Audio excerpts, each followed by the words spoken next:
It was a dark, eerie night. The cloudy skies let little light shine through. Tiffany was driving along a quiet highway. Her car headlights let her see only so far. Something about tonight felt odd. Tiffany had been driving for a long time now, maybe an hour or maybe more, but she still hadn't reached anywhere. As a matter of fact, it was strange how she didn't see any signs since she had been on the road. Just when Tiffany started to feel anxious, she suddenly heard a honking noise. A truck was in front of her, but before she could assess her situation, the truck swerved onto her lane. Tiffany woke up soaked in sweat. She was trembling in her blankets. Her boyfriend, Axel, sat up beside her, bewildered to see his girlfriend in this state. Another nightmare? I'm scared, Axel. These dreams are so unusual. The same road, the truck. I don't understand, Tiffany. What's been going on with you lately? Maybe we should go to the doctor. And tell him what? I'm afraid to sleep at night because of my nightmares? Ouch! Tiffany held her hand in pain. For the past few weeks, Tiffany hasn't been at her best. She had strange nightmares. She had unexplainable, excruciating pain in her finger. And sometimes it felt like Tiffany had a hard time concentrating on anything. Axel had been trying to convince Tiffany to visit the doctor, but she was reluctant, saying she would be better soon. Axel and Tiffany first started dating in their senior year in high school. When they both got accepted to the BII University, they moved to San Francisco, California together, and had been living together since. It had been a long 4 years of their relationship, and Axel had never seen Tiffany like this before. One evening, Tiffany and Axel were at home. They lounged on their couch as they watched the news and gossiped together. As they were talking, a certain headline caught their attention. A young woman that was found in a fatal traffic accident on a highway a few weeks ago had finally been identified. The young woman had received severe injuries and multiple burns and could not be identified at the time. All her possessions, including all forms of identification, had been ruined in the fire. But after much investigation, her identity was finally discovered. Tiffany turned off the TV. I hate watching the news these days. My head is hurting. Axel, let's go out and get some dinner. Whatever makes you feel better. Axel was worried seeing Tiffany so anxious all the time. He tried to take care of Tiffany and keep her stress-free, but nothing seemed to be working. Tiffany, come on, you have to get better before your 21st birthday. We have to celebrate. It's only 5 days away. I don't think so, Axel. I'm spending my birthday at home this year. I don't even have the energy to get out of bed. Axel and Tiffany went out that night. But that was the last of the times they would go out together in the following days. The morning after, Tiffany woke up with the same excruciating pain in her finger. She let out a scream when she saw her finger dripping wet. She suddenly lost her appetite and was in no condition to attend her classes. Tiffany was in her bed, her eyes drowsy from the lack of sleep. Every night, she had that same terrible dream and woke up shaking. Tonight was the night of her 21st birthday. Tiffany was laying down in her bed, unable to sleep. Axel had fallen asleep in a wink, as usual. After tossing from side to side for about an hour, Tiffany finally shut her eyes and fell into a deep sleep.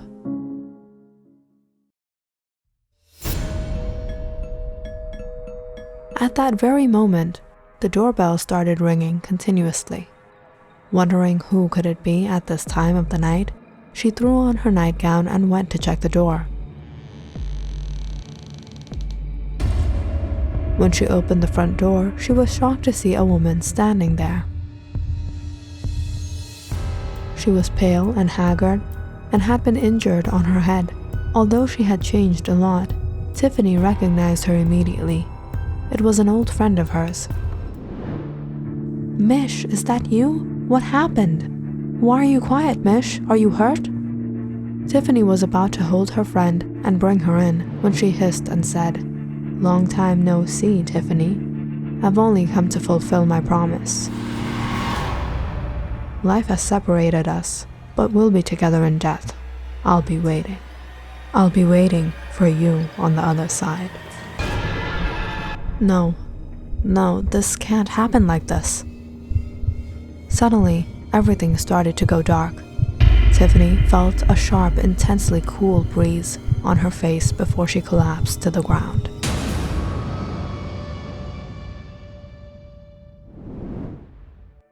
Tiffany and Michelle had been best friends since their early childhood. They lived in the same neighborhood in Portland, Oregon. They attended the same school and went to the same classes. In short, they were inseparable. However, they had very different characters. Tiffany was cheerful and outgoing, while Michelle was shy and usually kept to herself. One day, Tiffany and Michelle were talking about their friendship. "Do you think we'll be best friends forever?" "I think so. I mean, why wouldn't we be?" "I don't know. Sometimes people just grow apart over time." "That's nonsense. We'll always be friends, forever." "How about we take a blood oath?" "What's that?" "A blood oath. We both have to swear that we'll be best friends forever. We'll never let anything separate us, not even a boy, and if it ever be so that we like the same guy, we'll give up our love for each other. We'll always be loyal to each other and look after each other with whatever we have. No person should be able to mess with either one of us, but the other should stand by her side. And lastly, if we ever happen to lose touch, we'll do everything we can to make sure we be together. And no matter where life takes us, we'll meet each other every 5 years, the first of which will be our 21st birthday by midnight at Cape Meares Lighthouse. I swear, we're in this together, forever." Michelle found 2 needles and handed one to Tiffany. She took a piece of paper and wrote down their oaths and signed their names. The girls then lit a candle and heated the tip of their needles in the flame. Taking their needles, both girls pricked their fingers and each smeared a drop of blood next to their signatures. The blood oath was sealed. Tiffany and Michelle were in their junior year in high school when they had taken the blood oath, and they kept their oaths with all sincerity, at least for as long as they could. Tiffany would always be there by Michelle's side when she needed it. Although Michelle was so quiet and shy, she rarely got into trouble. But despite how shy she was, Michelle never held back in supporting Tiffany. Like the time she got into a muddle with a bad group of people, Tiffany was shocked to see Michelle rolling up her sleeves and defending Tiffany even when Michelle knew perhaps Tiffany might have deserved what she was getting. "What happened to all the bravery now, Tiff? You think you can spread lies about us and get away with it?" "Hold on, Tiff. You stay right here. I'll handle this." "Who's this, Tiff, your little sidekick?" "You picked on the wrong girl."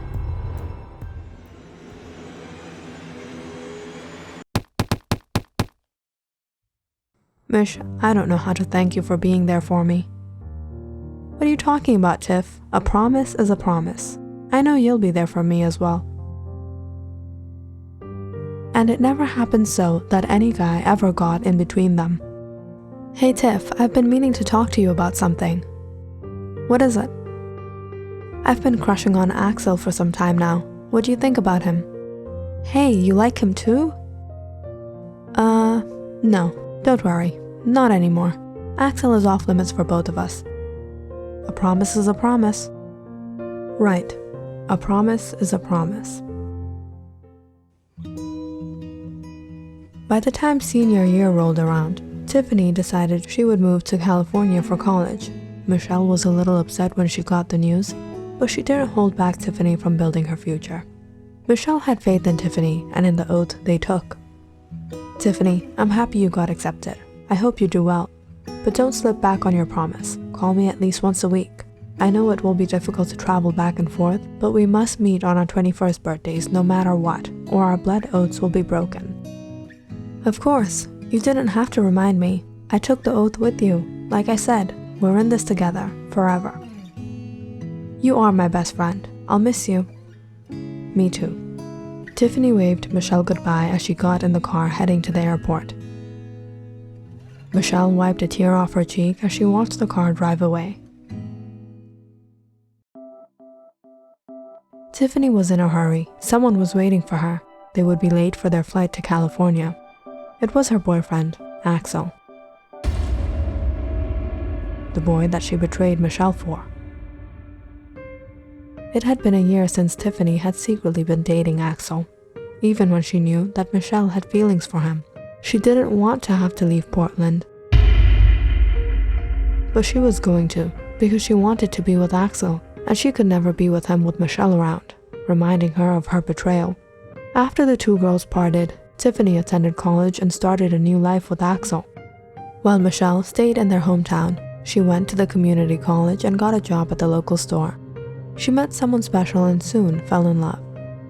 So far, their lives were great, and they were still keeping in touch, calling each other at least once a week. However, it wasn't before long that Tiffany became overwhelmed with her own life and found Michelle's calls quite intervening.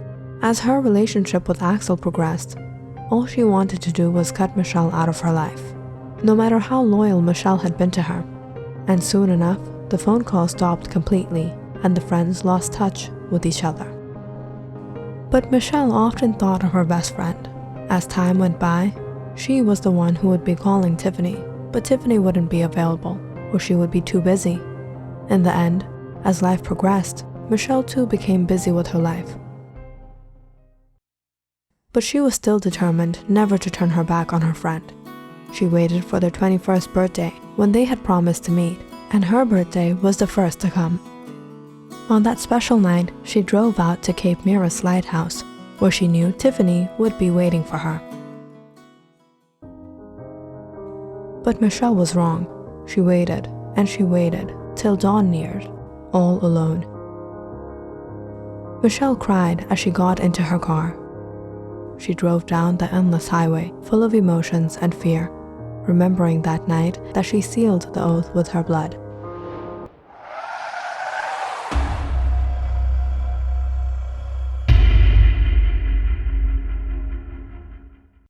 Meanwhile, Tiffany was busy at her apartment.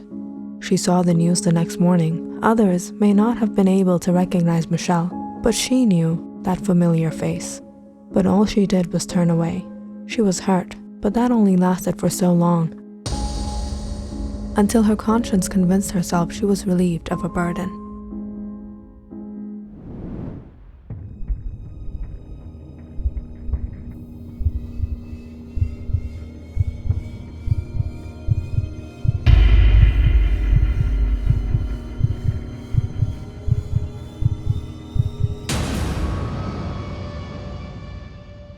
It was near dawn, on the night of Tiffany's 21st birthday, that Axel suddenly woke up to a dreadful noise. He jumped out of bed in a panic when he realized Tiffany was not next to him. He ran around the apartment checking the kitchen, living room, bathroom, but Tiffany wasn't anywhere. At last, he noticed the glass door to the balcony unlocked. He ran out immediately, but it was empty. Axel took a deep breath, his hands trembling as he held the railing and peered over. There, Tiffany was lying on the sidewalk, her limbs askew. Horrified, Axel rushed downstairs and out the front door. Tiffany lay there soaked in a pool of red, and right beside her on the pavement, someone had written in her blood, "A promise is a promise." Click on the subscribe button and check out more awesome videos on our channel. And don't forget to press the bell icon because you know it's interesting.